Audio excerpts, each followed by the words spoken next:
Engineer is here with us also, or Josep, as I like to call you. Hello, hello. Hello. Hello, how are you? Good. I'm not sure if you come across very laggy on the stream. I hope not. I hope not. Today we have changed car because they have released the regulations for the race in January. So we're in this BMW GT4. Can you explain a bit?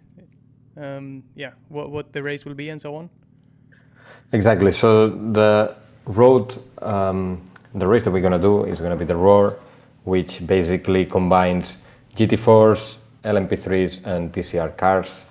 We have decided to go with the GT4 because it's more similar to the type of cars that Timmy is used to drive, and a bit more powerful than the TCR.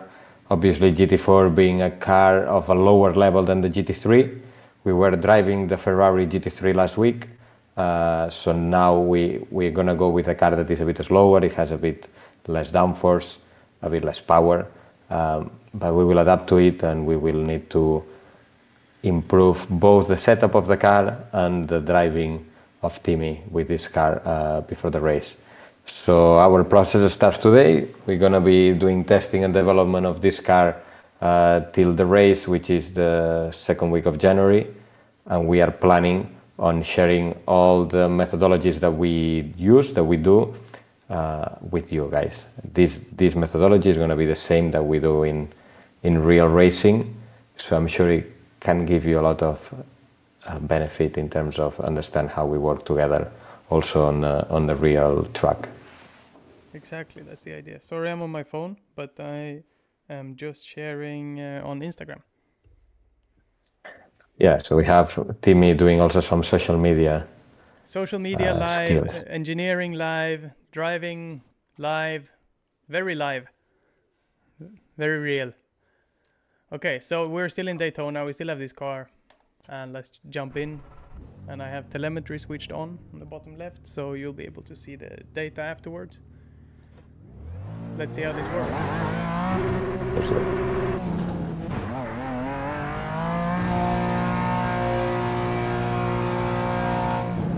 This is the first. Trying to adjust the mic. Where should I have the mic so I can still turn? I'll have it there. It's like my third time crashing on pit exit on this stream.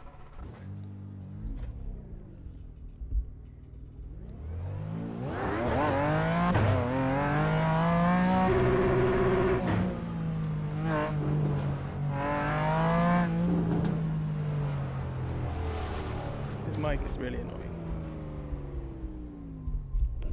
Let me do that. If you're stopping, Timmy, let's go through first the setup page, so we know what we have. Okay. Yeah, let's go through a setup page. We're gonna know what we have as a baseline. This is the baseline setup of the car. We will see also that we have less adjustments than a GT3. GT4s obviously are simpler cars. This will happen the same in real life, so you always have a bit less adjustments.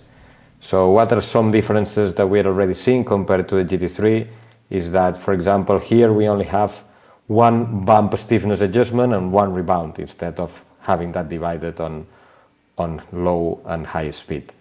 This means that when we do the setup, we will need to make a compromise between those two characteristics of the damper to be able to find the best out of it. Yeah. So right now, you want the dampers in the chicane to be quite fluent. Exactly. So we need to have lower stiffness at high speed so we can manage going over the bumps properly without unsettling too much the car, while at the same time we need to have enough control of the platform, enough control of the movement of the chassis at the lowest speed of the dampers. We will talk about this during these streams, Yeah, and see how we analyze that. The first thing that we're gonna do though is adjust the traction control setting. Now it's at 4. We can try lower or even off to start with. there are 10 traction control. Why doesn't it allow me to change it? Maybe I can do it while driving. That's interesting. And then the other thing we need to check is what is the amount of fuel that we have on the car right now, Yeah. which I think you need to go lower. Yeah, fuel level is 53. I think, is that the maximum? No. Maximum. So we can see 105. what is the effect of putting the fuel. The same setup, the same ride heights, the same spring rates, spring perch offset, which are the ones defining the ride heights, makes that when we increase the fuel level, that just goes too low and it's not acceptable within the limits of the tech. So we will then pass the tech regulations or scrutineering. Okay, so should we So change that immediately? exactly. If we want to do or to focus first on the setup of the race, and we want to do a setup that we are able to run full stints with it, we should start from full level. So that means that we can also find what is the minimum ride height that we can go on a real Yeah. on a So full stint. is it this spring perch offset? Yes, exactly. So we can change the ride height with both the spring rate or the spring perch offset. You can see that adjusting that is making it go lower. So you need to go lower with the spring perch offset Lower. to bring the car up. We need to bring it up to the minimum at least that allows us to run it. So the minimum that is not red in this case. 0.5. You need, So it's quite low. you need to keep readjusting all the corners because the moment that you adjust one corner, it will readjust the other ones. So we can probably still go one click lower at the, This? no, the other way around, sorry. There we go. So what, okay, that's a bit too low. One click. 59.5. You can try 59 maybe at the front. 59 at the front. Yeah, you can still run that. Should we run a full So, fuel load? yes, to start with, yes. Let me just take that data.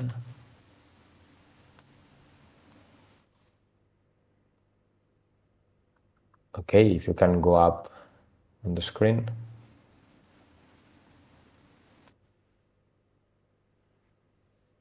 So we are basically setting up our first setup, which is the setup adjusted for full, baseline setup adjusted for full fuel tank to do a stint. This is obviously only our starting setup and we will need to adjust it. And let's just check also the tires.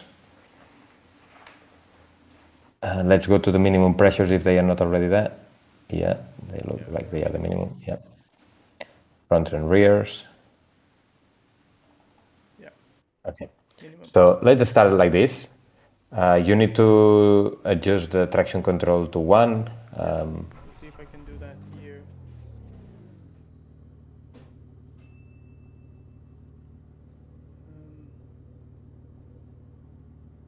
Where do you see the traction control setting in on the dash? You don't, right?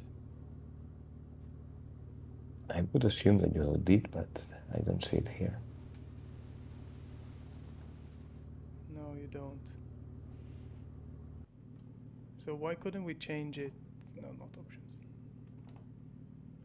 In the garage. Not sure. What is the DSC setting? DSC. DSC looks like that's level of directional stability control. What is that? Dynamic mode. Traction control. Okay, so either if you go to on or off. Now Yeah. I could adjust the traction control if I put it to TC. Yeah. Should I? Or should we have it at this kind of setting? Dynamic mode. Stay there one second. DSC on is for wet conditions. MDM is less aggressive, ABS and TC for both wet and dry conditions. TC settings allow the traction control level to be user selectable. ABS will be set to MDM level. I will put TC and then we can control, traction control. Let's put it low to start with. Yeah. This you will have you will have less power than with the Ferrari, so it should be easier to control. Maybe now it's visible on the dash. No, it's not. No, it's not. Okay, but it's off, so I will get a feeling for it. Yeah.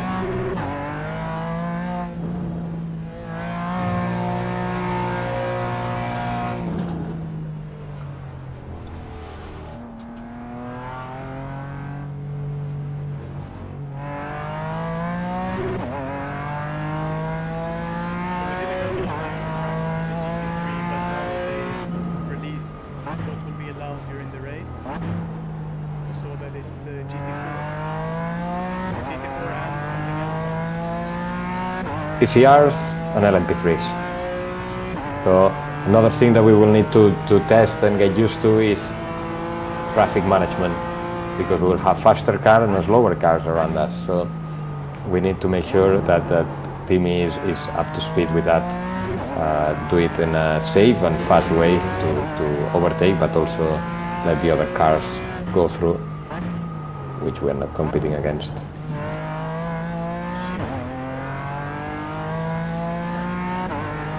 Allow the shit down early. Yeah. Really late, and then shit goes smooth.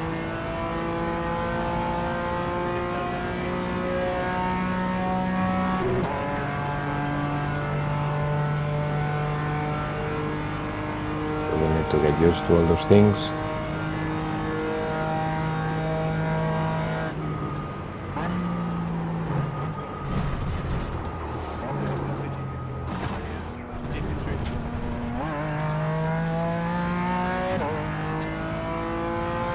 Very different.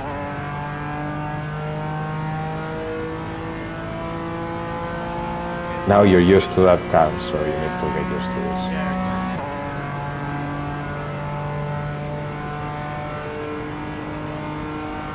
Straight or something very low.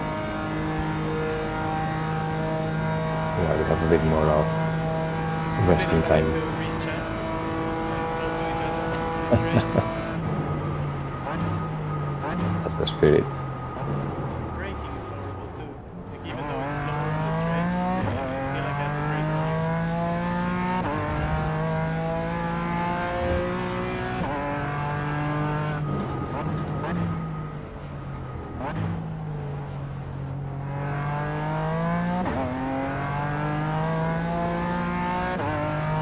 I think traction control was the right choice. It's difficult to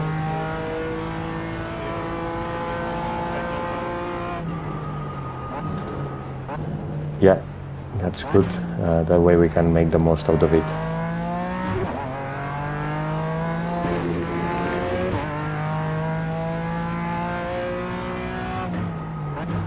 Let's do around 10 laps, so you have some time to get used to it.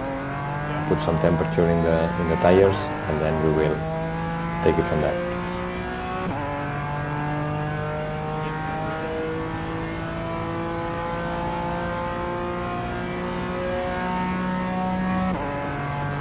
I did a sim race this weekend with a friend. A friend that raced more simulators, with full motion race. That was pretty Yep. interesting. How was the comparison? I think I don't think you go faster because you have the movement, especially the bumps. It just makes you feel like you're a lot more on the limit compared to you don't feel the bumps. But it does feel more realistic. That's the main thing that is different for me going into simulator is that I don't feel anything in my back compared to regular Yeah. car. So yeah, so that for me it was helpful. I got kind of competitive at the end. The 15,000 euro prize pool for winning the championship, so some guys took it very seriously.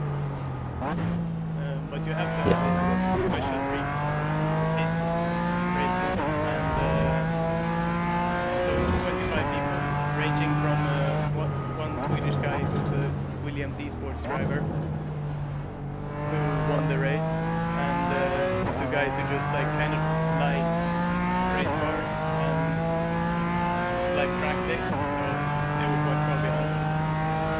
And I got within like a second pretty happy with at the end. Yeah, that's a good reference.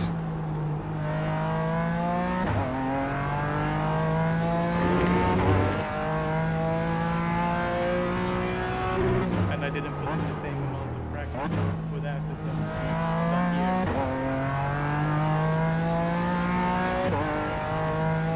And I was getting faster and faster throughout the race. I don't think we'll be able to be at the front in this race, but hopefully we're going to be able to the very fast guy that can be taking it easy this outdoor. And the main thing is crashing. It's so easy to crash in simulator racing.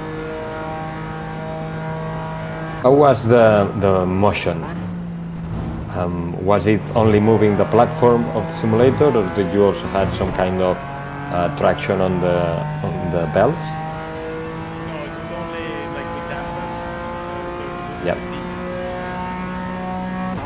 So when you enter a corner, it's moving the seat at the beginning, but then it stays there through the whole corner. So now you will be stationary. Yeah, that's the problem of that type of simulators, that you get the cues only at the entry and at the exit when you have a change of G forces, but you don't have the constant G that you will have during a corner. And then there are different systems for that. There is the belts that can make a force on you. There is also some, so the racing belts of the seat belts, they pull you when there is a high G. So you can feel the pressure during the corner through the belts. I was missing that actually, because it gets very much more physical when you don't have tight belts and it's like braking for Exactly. the It's that, and you're also missing the cueing from that force. The other option that some other companies are doing is creating some force through airbags around your body, so that way they inflate the pressure of the airbags depending on the direction of the acceleration.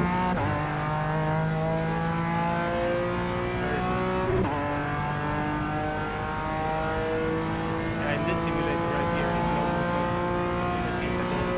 But I think that's what the pros are using. Yes, the problem with the queuing, and even with motorsport racing teams, is that if it's not really good, it can be much more distracting than having nothing. So I know a lot of professional racing drivers that prefer a not moving simulator than almost all the moving ones. So you need to be really good at calibrating that to be able to actually use it. I think he has it very well calibrated. I didn't compare with off and on. Yeah. So I can't be sure. But you just feel a lot more on the limit when you feel all the bumps. Whereas here it's a perfectly smooth ride and you just go. Exactly, you're missing all that queuing. But it's incredible how much sensitive the sim racing drivers get without even moving. Like they can feel every small setup change, every small bump on the track. So yeah, I think it's just more about you getting used to it than the actual capabilities. Yeah, but you feel like with a good steering wheel, you feel it through your hands a little bit. Yeah. And you need to use the visuals on the screen. Yes, this is something else that we have seen on real driver in the loops systems, which are the simulators for racing teams. You can tune up the steering wheel to have the exact same force that you will have in real life, but that means that the driver gets very tired after 2 hours of field work. And usually when you do a session of driver in the loop, you are the whole day with the driver non-stop for 8 or 9 hours. So you need to find the balance between having enough feedback so the driver can feel properly, but at the same time not getting the driver destroyed 2 hours into the session. Yeah. It's a very fine balance.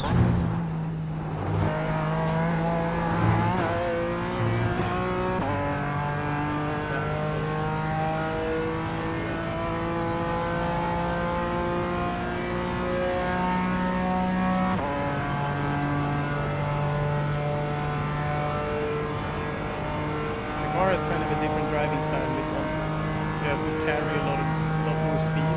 The braking points are earlier, and minimum speed has to be a lot higher than the GT3.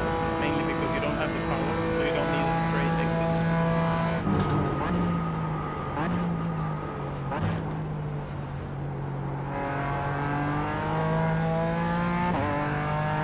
In the GT3, you have to be very patient in the middle of the corner to get the straight exit. Yeah, having lower power can make it a bit easier. Not only the management of the car, obviously, but also of the tires during stint, because you will gonna be putting less stress on the tire.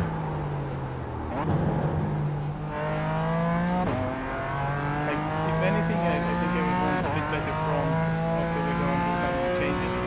Like a bit of oversteer to have to feel the limit of the car better.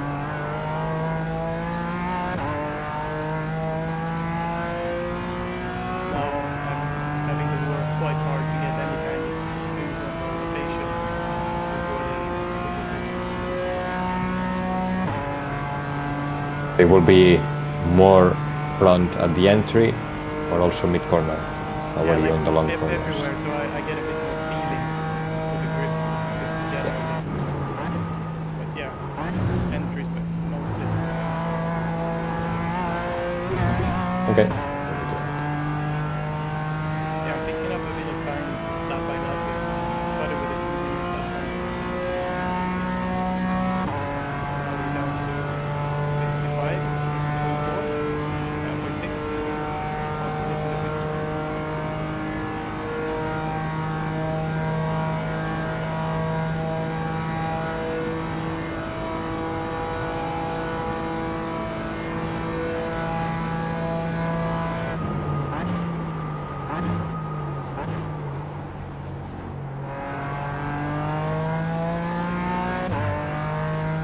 So much more forgiving to drive this car than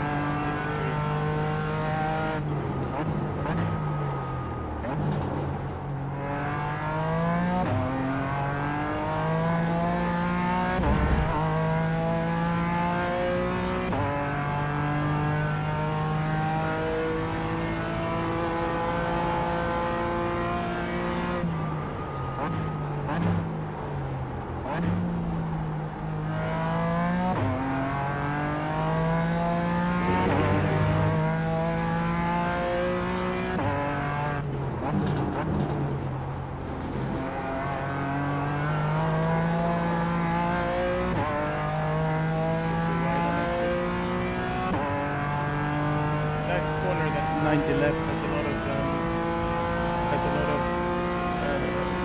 space on the exit, so it makes you want to go very fast in the middle. But you also have to remember that the exit needs to be fast. You also need to be confident on power. Exactly. We need to see where we need to obviously prioritize the exit, especially when we have a long flat out section after.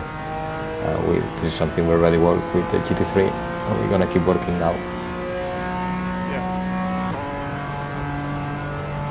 Get this microphone in a good position so people can hear.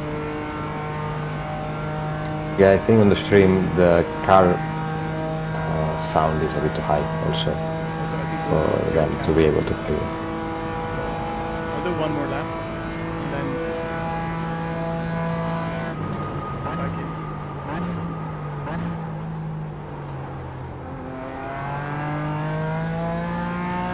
You're still getting faster and faster.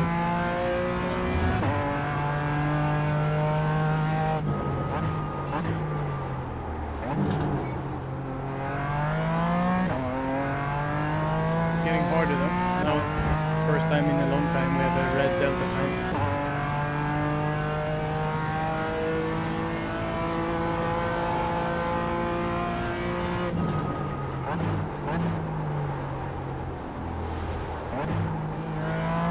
Shifting is so annoying. Like I'm shifting down so many times, just trying to get it to go down.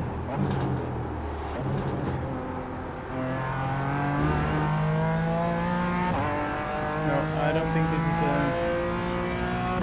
best lap. You want to stop then? Try full sending the chicane.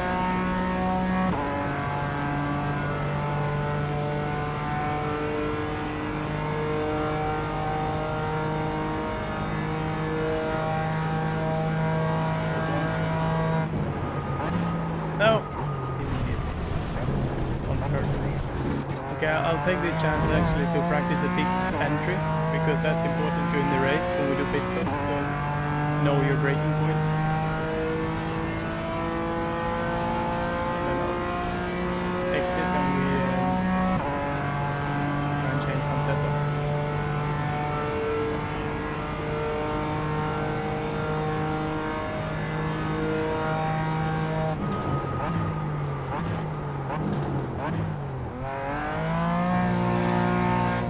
Is that the...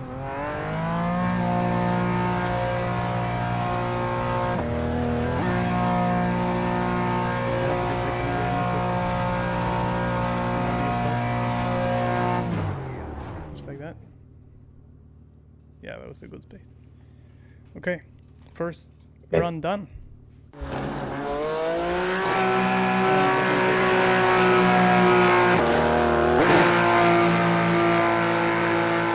think we've lost your connection. So, What have you lost?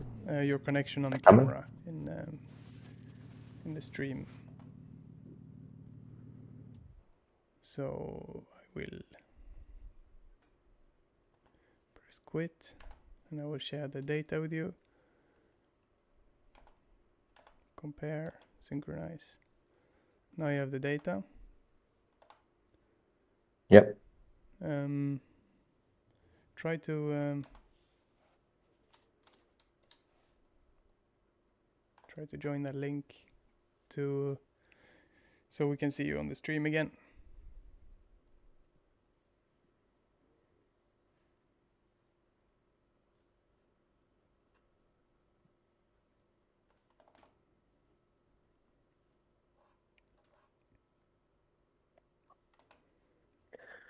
Okay, you have your data.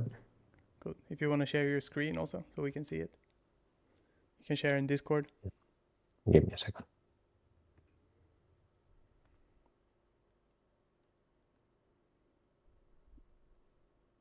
Can you see me now? The camera, I think, should be working.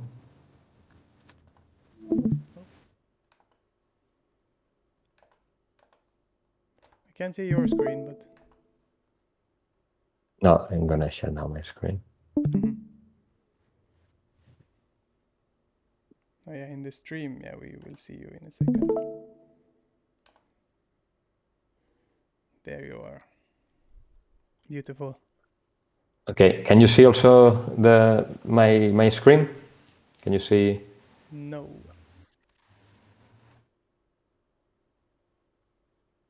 In Discord? Yeah, you should be able to. There you go. Okay. So that's the run. Okay. That's the run. This is your fastest lap, the 155.4. So we can see, obviously, how much progress you've made. At the beginning, it was very easy to gain some time. Then at the end, it was getting a bit more difficult for you to be a bit faster. Yeah. So this is the thing first run. The thing I see first of all is these red braking graphs are all the way in the sky. Means that yeah, I'm fully on the ABS for most of the braking. Exactly. We can see that he's fully on braking pedal, while at the same time we don't see. I think So the ABS is extremely strong. It must mean. Yeah. Yeah, exactly. And we couldn't switch it off, I think. There we go. That's the thing. We are applying 100% of braking, and we are only creating slip ratios of 7. We can see the slip ratios over there. So it seems that the ABS is controlling around 7.5, 7. We can see that we don't have any locking during this braking till the very end when we actually release the brakes. So in that sense, you can see how nice it looks, the slip ratio. Basically the outside slip ratio. Yeah. No, Yeah, I sorry, can the feel inside slip ratio. when I Yeah, start the to first one is to the turn. left. Yeah, the more I turn, the more it's struggling to keep. And then right at the end, I had a small front locking there. This, I guess, is wheel Yeah, spin here. exactly. Can look at it more in detail. But yeah, we can see how both the inner wheels, which are the ones that are more difficult to control and to not lock, are controlled to this target. So the ABS, in a sense, it works perfectly controlling it to its target. The question is this the optimum value for the tire?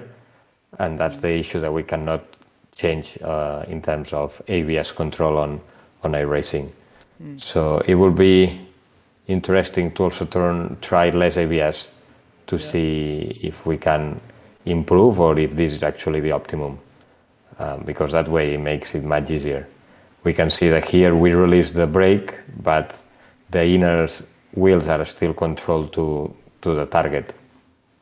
That means that even with this amount of pressure, the ABS is working. Otherwise, you will see a reduction in the slip ratio.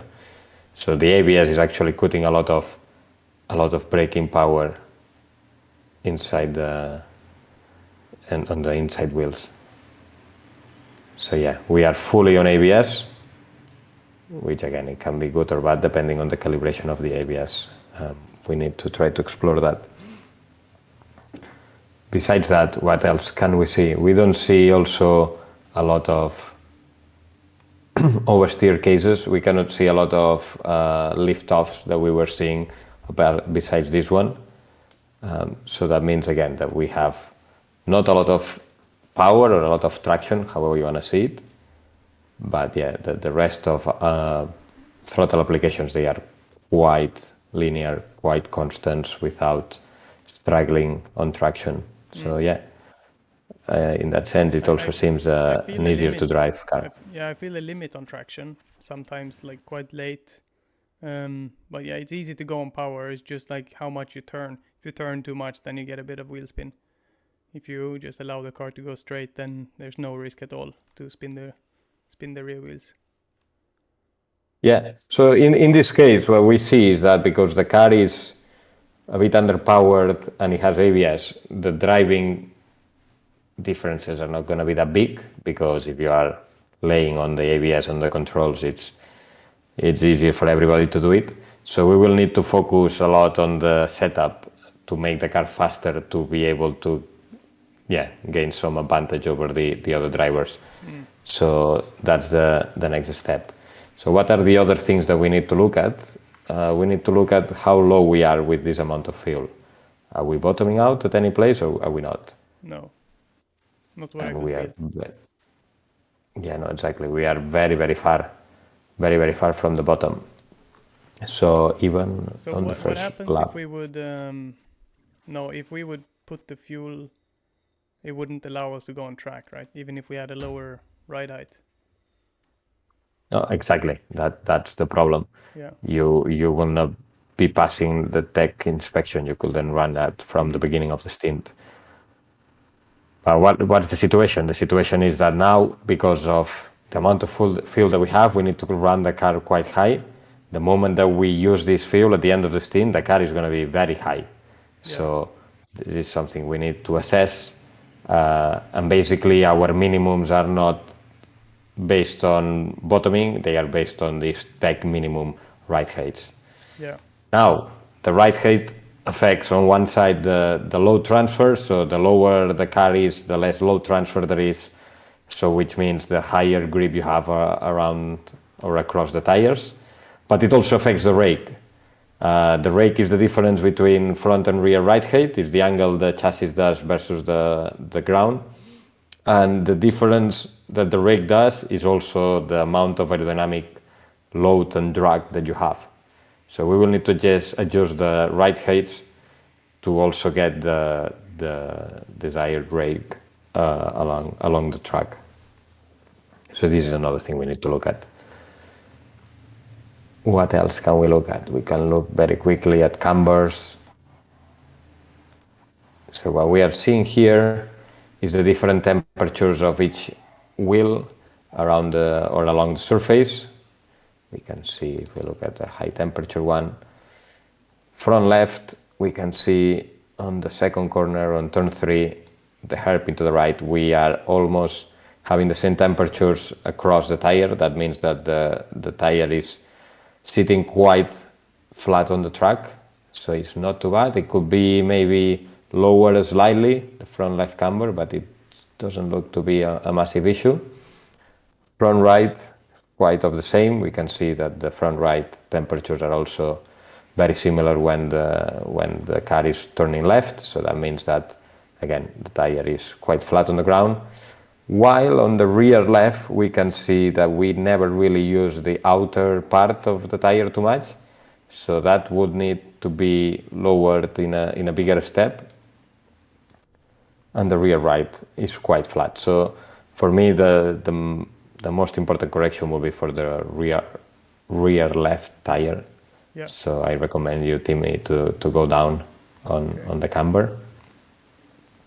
I'll launch the sim again because it takes a second. Yeah, I think you need to adjust, as I was saying, the audio of the game audio on the stream. Yeah, we'll do it. Otherwise, I think your voice is almost not hearable while you drive. Okay, you can't hear me talking? Is that the issue? Or you can't hear the game? I cannot hear you. No, I cannot hear you talking when you're driving because the noise of the car is too high. Okay. Yeah, I can adjust that. I'll adjust the in-game volume. Yeah, exactly. So we can do that first change, which is the camber adjustment. Yeah, and also trying to get a bit more exactly like oversteer in general, get a bit better front on turn in. So turn in and middle. For that, we can play with the anti-roll bars. Again, here we don't have many settings on the car. We don't have any diff setting. We cannot change preload. We cannot change ramps. We are seeing that we are. Sorry, can you repeat? No, I said hello, Alison. She commented. Okay.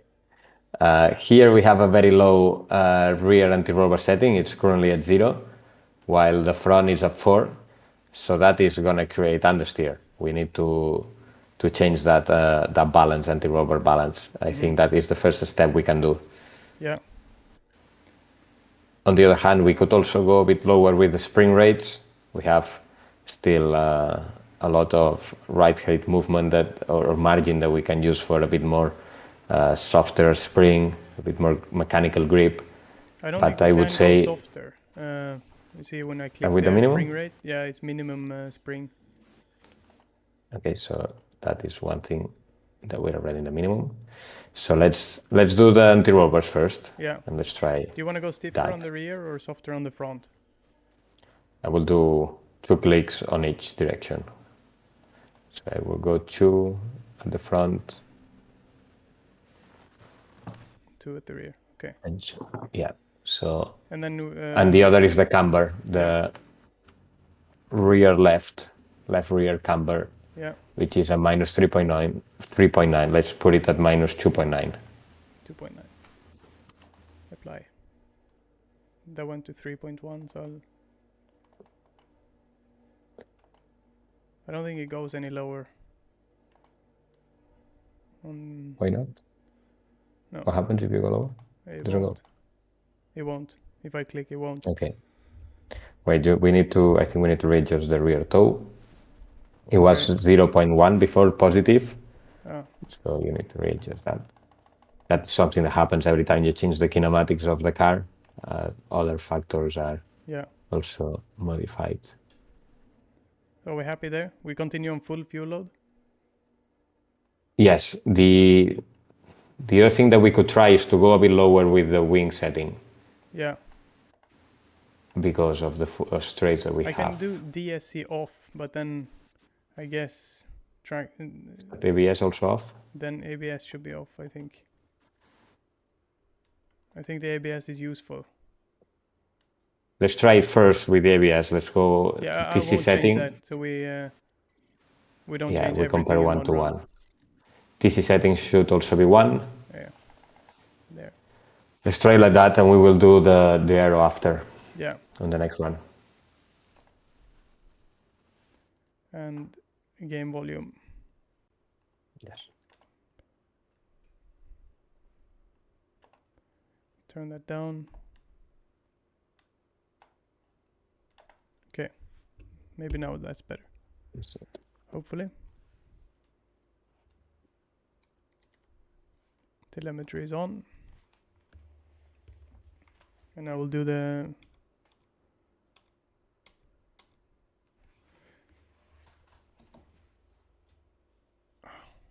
Now I don't hear the game though. In my ears. We had this issue before starting. Why can't I hear the game? Like in my ears I don't... Do you have game sound? Let me check. No. No. Something went wrong with that. Alright. Maybe that will take some fiddling about with stuff. Maybe we call it a day for the stream there. And we... or what do you think? Yeah. Should I try to fix it? Yeah, we can call it a day. Yeah. We will adjust this and we know where to start from on the next session. Yes. Thanks for watching, everyone. It was a short stream. But yeah, we'll pick it up soon. Thanks for tuning in.